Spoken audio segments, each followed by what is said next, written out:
해달의 이해하면 무서운 이야기. 디웹. 오늘은 온갖 흉흉한 소문이 나도는 그곳에 들어가 보기로 했다. 나는 컴퓨터를 꽤나 잘 다루는 편이었기 때문에 그곳에 들어가는 것은 크게 어렵지 않았다. 랜덤으로 아무 사이트를 들어간 나는 쓰레기를 처리하는 방법에 대해 토론하고 있는 방에 참여하게 되었다. 저는 쓰레기를 태워요. 냄새가 조금 지독하긴 하지만 그래도 더러운 걸 안 묻히고 처리할 수 있어서 깔끔합니다. 추천해요. 저는 일단 쓰레기를 분리해요. 딱딱한 쓰레기, 말랑한 쓰레기. 그리고 나서 갈아서 없애요. 번거롭긴 한데 쓰레기는 흔적 없이 치워야 하니까요. 전 쓰레기를 냉동실에 얼려놔요. 전 쓰레기를 수집하는 걸 좋아하거든요. 가끔씩 꺼내보고 그것들을 감상하거든요. 전기세가 좀 많이 나오긴 하는데 그래도 그 상태를 그대로 유지할 수 있다는 점이 마음에 들어요. 저는 쓰레기를 먹어요. 쓰레기는 지구에 안 좋잖아요. 제가 먹어 없애는 편이 좋을 거라고 생각했어요. 끝내주는 맛은 아니지만 그래도 먹을만은 해요. 쓰레기를 먹는다고? 그래도 마지막에 저 괴식가 빼고는 의외로 평범하네. 괜히 겁먹었잖아. 온갖 흉측한 것들을 볼까 겁먹었던 나는 가면 아래에 있는 건 그래도 역시 평범한 인간이구나 하는 생각을 하며 그 사이트를 유유히 빠져나왔다. 해석. 주인공이 들어간 사이트에서 사람들이 토론하고 있는 쓰레기 처리 방식은 그 방 안에 사람들이 살인을 저지른 후에 시신을 처리하는 방식에 대해 공유하고 있던 것이었습니다. 하지만 주인공은 그 끔찍한 내용을 깨닫지 못한 채 그곳을 떠납니다. 제발요. 제가 이렇게 빌게요. 난 그렇게 말했지만 사형 집행이는 한숨을 쉬며 슬픈 얼굴로 내 팔뚝에 정맥 주사를 밀어넣었다.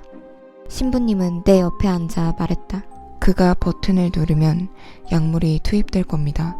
그리고 대략 30초 안에 의식이 사라지고 곧 임종을 맞이하게 될 것입니다. 마지막으로 하실 말씀이 있으십니까? 다시 한번 말하지만 정말 제가 이렇게 빌게요. 이 사형을 멈춰주세요. 신부님은 슬프게 고개를 끄덕였어. 내가 아직도 양심의 가책 없이 사형 집행을 받아들이지 못한다 생각하는 거겠지. 하지만 사실인걸. 난 아무도 죽이지 않았어. 그저 내 삶은 언제나 이런 식으로 굴러갔단 말이야.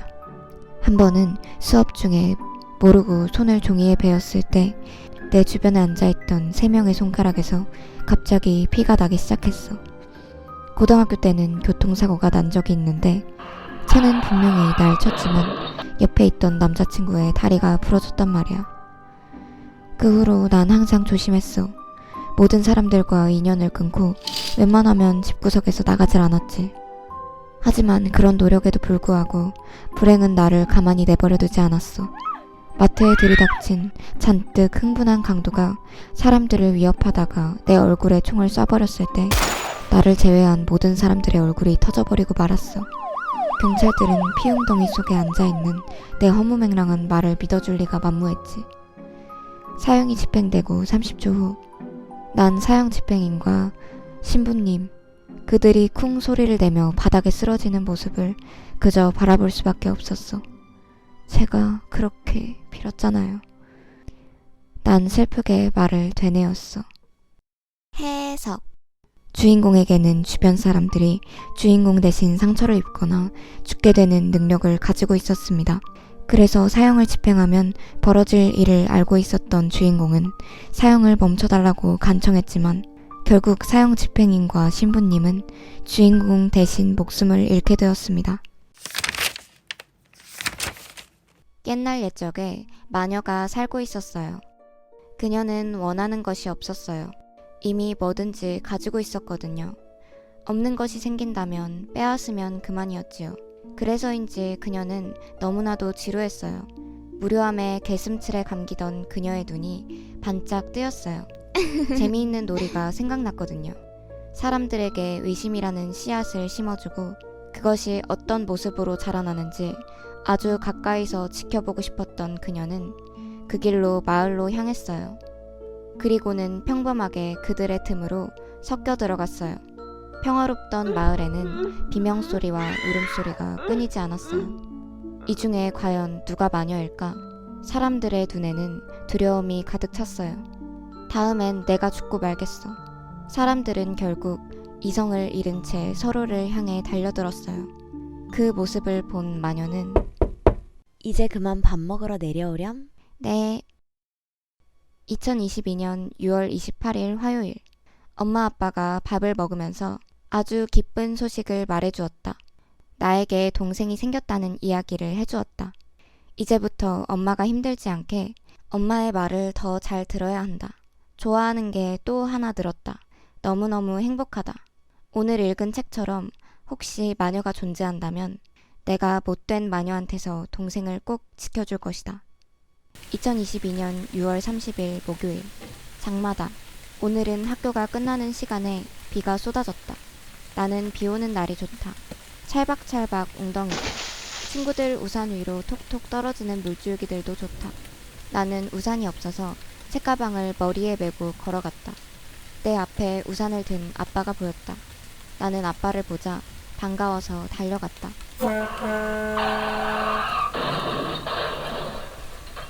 2022년 7월 1일 금요일. 엄마는 종일 울었다. 엄마는 빨간 눈으로 나를 보며 내가 마녀라고 했다. 모두 나 때문이라고 했다. 거실에 구멍이 뚫린 듯 비가 주룩주룩 내렸다. 모든 것이 녹아내렸다. 집안에서는 눅눅한 냄새가 났다. 2022년 7월 11일 월요일. 오늘 학교에서 날씨 인형을 만들었다. 선생님은 이 인형을 창에 매달아 놓으면 비 내리는 날이 끝나고 맑은 날이 찾아올 거라고 말했다.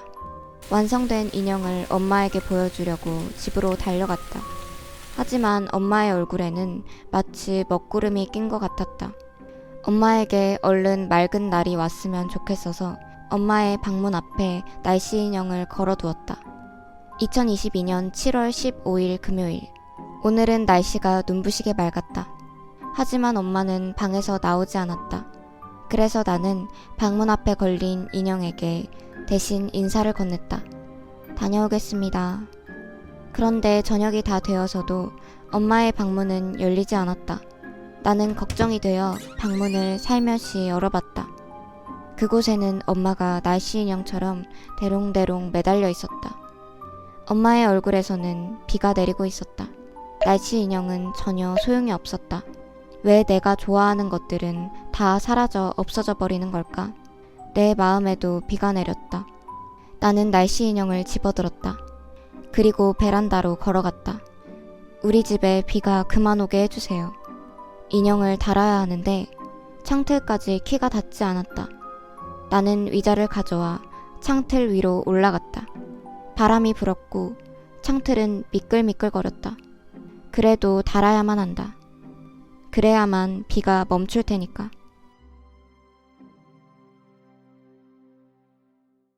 해석.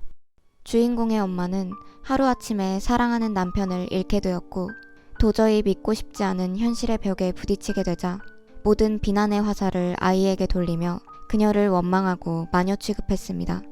그리고 아이는 아빠의 부재와 엄마의 분노를 똑바로 마주볼 수 없어 더 이상 불행이 생기지 않게 해달라며 날씨 인형에게 매일 빌었습니다. 아이는 정말 마녀였을까요? 날씨 인형은 정말 비를 그치게 해주는 존재일까요? 사람들은 안 좋은 일이 일어나면 그 일이 일어난 이유를 알고 싶어 합니다. 그러나 납득할 만한 이유를 찾아내지 못한다면 이유 없이 불행을 맞게 된 분노와 언제든 예고 없는 불행이 자신을 덮쳐올 거라는 공포심을 이기지 못하고 직접 이유를 만들어냅니다. 그 이유를 믿기 위해서, 그 이유를 증오하기 위해서, 그 이유를 없애기 위해서. 중세시대의 사람들이 흉작이나 전염병 같은 재난이 찾아오면 그것이 마녀의 짓이라고 맹신한 것처럼요. 아무 죄책감 없이 그것이 정의라고 외치며 죄 없는 여자들을 매달아 불태웠습니다. 그녀들은 정말 마녀였을까요? 아니면 그저 사람들의 공포를 잠재우기 위한 도구였을까요? 5분. 내가 너에게 빠져든 시간. 너의 눈부시게 아름다운 미소는 내 지친 삶에 내린 한 줄기 빛이었어. 5분. 너는 늦잠 자는 걸 참 좋아했지. 항상 5분만 하면서 눈을 뜨지 못했어. 그 모습이 어찌나 사랑스럽던지. 5분. 내가 나가려고 하면 너는 항상 5분만 있다가라며 날 꼭 껴안았지. 이제 같이 살게 될 날이 머지 않았으니 아쉬움을 뒤로하고 오늘은 이만 문을 닫아야겠지. 5분. 내가 지갑을 두고 나온 것을 깨닫고 집에 돌아간 시간. 5분. 너를 기다리지 않고 현관문을 연 내가 나쁜 걸까? 창문으로 빠져나가는 남자의 뒷모습은 참 우스꽝스러웠어. 5분. 내가 너의 가녀린 목을 짓누르기 시작했어. 욕조에 가득 차 출렁거리는 것이 물일까 아니면 내 눈물일까? 네가 움직임을 멈출 때까지는 마지막 5분. 이번에는 기다려줄게. 해석. 주인공은 그녀의 모든 것을 사랑했고 영원히 함께할 생각이었습니다. 하지만 그녀는 주인공 몰래 바람을 피우고 있었고 이를 알게 된 주인공은 분노를 이기지 못하고 그녀에게 마지막 5분이라는 시간을 주었습니다. 나의 남편은 완벽하다. 딱 한 가지만 빼면. 하지만 진정한 사랑이란 무엇인가? 부족한 부분을 채워주려고 노력하거나 문제점까지도 함께 껴안고 이해하는 것이다. 장점만을 좋아하는 것은 진짜 사랑이 아니다. 껍데기만을 좋아하는 가짜일 뿐이다. 나는 그를 너무 사랑하기 때문에 그가 잠시 다른 여자를 바라보더라도 괜찮다. 어차피 그는 다시 나에게로 돌아온다. 그가 잠시 자신의 감정을 착각하는 사이에 내가 떠나버린다면 그는 얼마나 외롭고 공허할까? 하지만 난 그를 기다리는 동안 들끓는 분노를 처리해야만 했다. 그렇기에 나는 그 여자에게로 손을 뻗을 수밖에 없었다.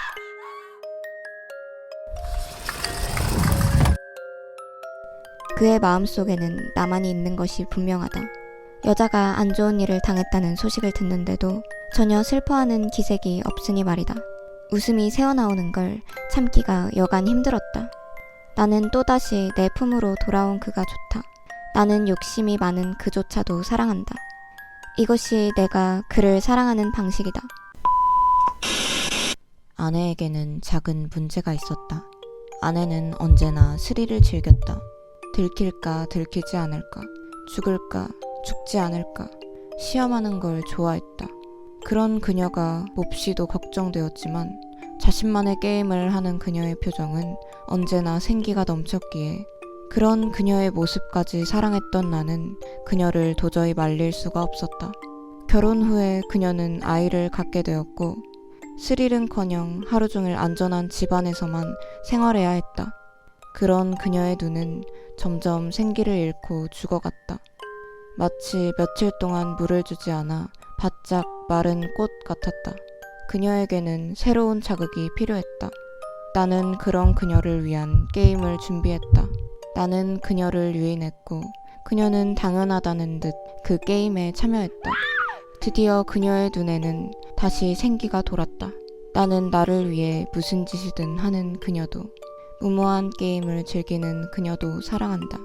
이것이 내가 그녀를 사랑하는 방식이다. 해석. 주인공들은 사랑하기 때문에 라는 이유를 대며 남을 이용하고 고통주며 자신들의 욕구를 채웠습니다. 이처럼 어떤 사람들은 잘못을 한 후에 사과하고 반성하기보다는 남들이 보기에 그럴듯한 이유를 만들어내거나 그것이 일어날 수밖에 없었다는 당위성을 만드는 데만 급급합니다. 너를 사랑해서 그런 거야. 나는 학대를 받고 자라서 어쩔 수 없었어. 이해받기 위해서, 동정심을 불러일으키기 위해서, 면죄부를 받아내기 위해서. 하지만 그것은 그저 허울 좋은 변명일 뿐입니다. 변명의 가면 뒤에는 그저 자신의 욕망을 채우려는 추악한 맨얼굴이 숨어있기 때문입니다. 12월 18일 토요일. 나는 처음부터 알고 있었다. 침대 밑의 괴물이 진짜라는 것을. 언제나 그 존재를 느낄 수 있었다. 12월 20일 월요일. 이제는 그것을 들을 수도 있게 됐다. 침대 밑에서 발톱 같은 걸로 긁는 듯한 끔찍한 소리가 들렸다. 엄마에게 이야기했지만 웃으면서 그건 악몽일 뿐이라고 이야기했다. 12월 24일 금요일. 엄마는 내가 하는 말이 거짓말이라고 생각하는지 더 이상 내 침대 밑을 살펴봐주지 않는다. 긁는 소리는 더 커졌고 나는 공포에 휩싸였다. 뺨에서는 눈물이 흘러내렸지만 나는 손을 들어 눈물을 닦는 것조차 할 수 없었다. 12월 25일 토요일. 6번째 밤. 나는 용감해지기로 했다. 나한테 왜 이러는 거야? 말이 떨어지기가 무섭게 긁는 소리가 멈췄다. 쟨 네가 좋아서야. 그런데 왜 침대 밑에 숨어 있어? 무서워서. 그 생명체의 목소리는 내 목소리보다 더 떨리고 있었다. 세상은 온통 암흑이야. 그렇지만 난 사람들의 모습을 볼 수 있어. 나한테는 빛처럼 보여. 어떤 사람은 더 밝고 어떤 사람은 더 어두워. 그런데 네 빛은 누구보다 밝아. 잠시 정적이 흐르고 그것은 다시 말을 이었다. 난 깜깜한 게 싫어. 제발 날 가라고 하지 말아줘. 나는 천천히 눈을 떠서 그것을 바라봤다. 그것은 생각보다 작았다. 사실 나보다도 조금 더 작았다.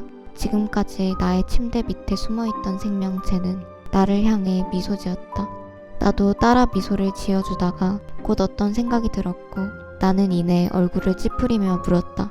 근데 왜 침대를 긁어서 날 겁준 거야? 쟨 너희 아빠는 어디 가셨어? 그것은 뭔가 곤란하다는 표정을 지었다. 엄마가 아빠는 출장 가셨다고 했어. 난 지금까지 너에게 경고하려고 했어. 그것은 곧 울 것 같은 목소리로 말을 이었다. 6일 전에 네 엄마의 빛이 꺼졌거든. 해석. 쟤는 침대 밑의 존재를 괴물이라고 생각하며 두려워했습니다. 하지만 그는 그저 어둠이 싫은 여리고 나약한 존재였습니다. 쟤네 순수하고 누구보다 빛나는 영혼을 보고 곁을 떠나지 못했고 남편을 죽이고 영혼이 타락해버린 엄마의 존재를 경고하기 위해서 쟤네게 신호를 보냈던 것이었습니다.